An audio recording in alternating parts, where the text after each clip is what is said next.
Al escribir, y también al actuar, una perdona. Se ofrece algo al mundo, con la incertidumbre de no saber por qué, para quién, y si algo de eso hecho puede ser útil para los demás. Se sabe que nunca podrán poetas ni actrices ser útiles a ningún orden, a ningún uso doméstico. No se nos precisa en la cadena. Somos apenas las portadoras de la magia, y la magia no siempre es bienvenida. Al ser una actriz trans que comenzó su carrera ya adulta, comprendo que no se han escrito personajes para mí, que hay que ser de determinada manera para tener un lugar en obras de teatro o películas o series de televisión. Esas maneras incluyen muy poco a las travestis. Frente a la discriminación de los medios de producción del teatro, del cine y de la televisión, que todavía no cayeron en el tercer milenio, decidí escribirme mi carrera como actriz. Escribir las mujeres que quería interpretar. Eventualmente aparece algo que otro ha escrito y considera que puede ponerlo en escena. Ese encuentro es maravilloso, pero no es frecuente.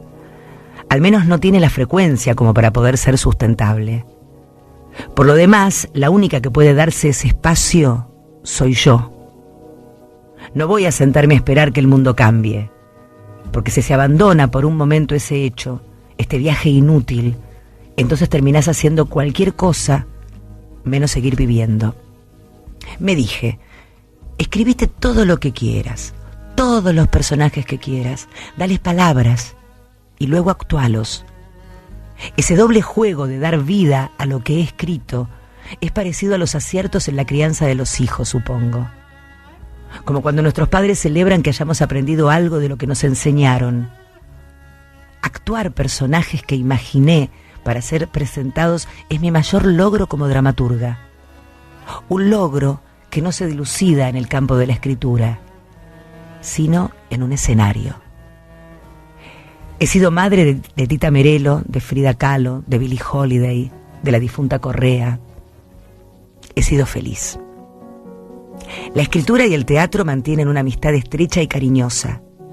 Hay corrientes que restan importancia a esta amistad. Actores que reniegan de la palabra escrita. Hacedores que dicen que la palabra en el teatro no importa. Que los sentidos que nacen del lenguaje hablado y del teatro escrito van en sentido opuesto al acontecimiento teatral. También escucho a menudo que leer obras de teatro es imposible, que son imposibles las lecturas con didascalias, que leer teatro es aburrido. Leer a Tennessee Williams como amonestación y apología de muchos pecados, leer a Tennessee Williams, leer sus escenarios, sus mujeres, sus monólogos una y otra vez. Leer teatro es maravilloso. De todo lo escrito hay una literatura, una poética. La literatura del teatro, por ejemplo, la excusa más maravillosa para escribir monólogos, para ocasionar el drama. La literatura de las cartas de amor, la literatura de los telegramas, la literatura de las redes sociales, la literatura de las cartas de despido. No puedo pensar en un teatro sin literatura. Mi teatro, el teatro que me atraviesa, está herido de muerte por la literatura. A veces sucede al revés. Se escribe la palabra dicha, y no hablo de los escritores que han dictado sus libros a sus secretarias. Hablo de registrar lo dicho en un papel. Se transcribe una conferencia, como esa maravilla de Borges hablando sobre el budismo. A veces se transcribe una entrevista.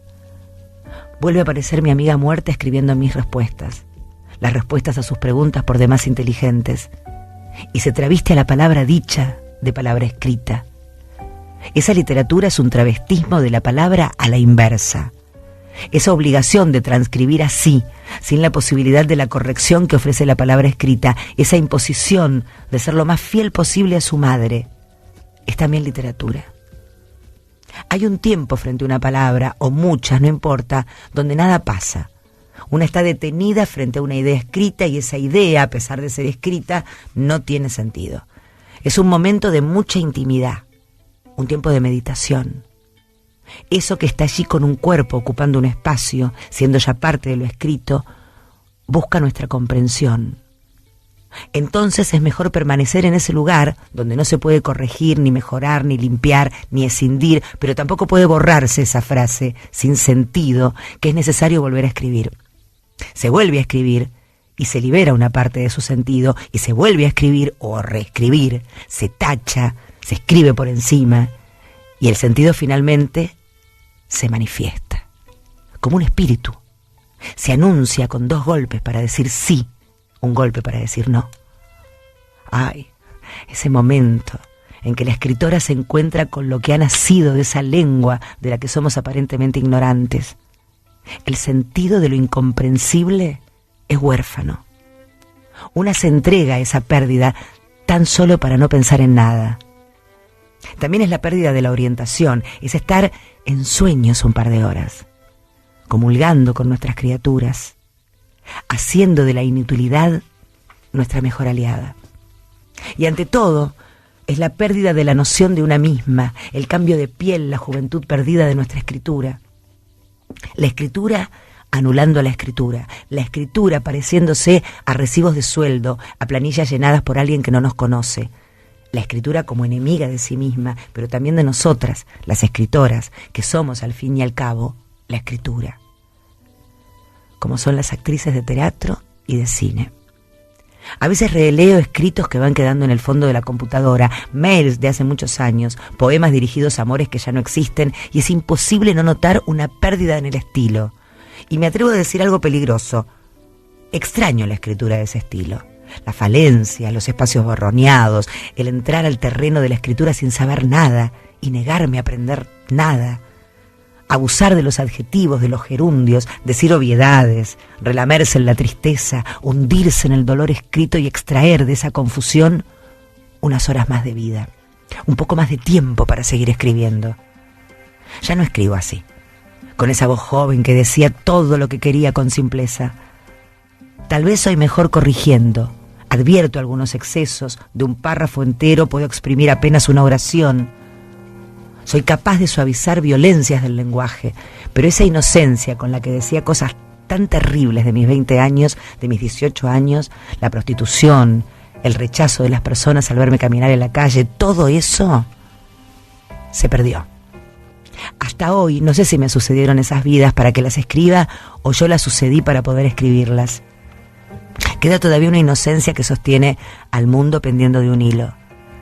Siempre es el deseo cada vez. Siempre es un deseo que se escribe, un pedido de amor, en el sentido más estricto del término. La gente que me lee, algunos amigos, algunos lectores desconocidos, a menudo me agradecen que convierta hechos aparentemente terribles de mi vida en literatura. Pero yo no creo que los hechos puedan convertirse en literatura. Se escriben, son hechos escritos, pero son hechos, quedan ahí, siempre disponibles para nuestros afanes de exorcismos, nuestras fiebres catárticas, pero no, nada de eso. Escribir no salva del hecho. Sobre lo que pasó se pueden escribir Biblias enteras, que los viejos traumas no se superan. Por lo general, yo los refuerzo. Pero la escritura también puede provocar unos movimientos maravillosos, tener consecuencias sobre la realidad, de esas que provocan una felicidad muy cierta, como algún novio que escribía notitas y me las dejaba pegadas en la heladera recordándome tomar los medicamentos a tal hora, y algún mensaje encriptado para que pensara en él. Bueno, de esto también está hecha la literatura, de querer ser amado.